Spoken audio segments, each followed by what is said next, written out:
Meaning of gravlax.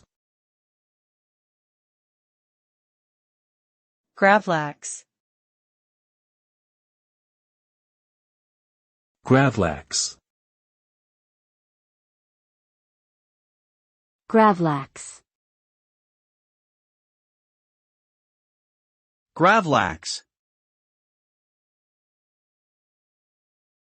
Gravlax is a Scandinavian dish made from raw salmon that has been cured in salt, sugar, and dill. The word gravlax comes from the Swedish gravlax, which means buried salmon. Traditionally, the salmon was buried in the sand near the shore, where the salt and dill would work to cure and preserve the fish.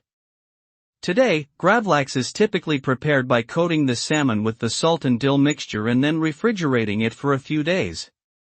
The resulting dish is a flavorful and tender delicacy that can be enjoyed on its own or used as a topping for bread or crackers.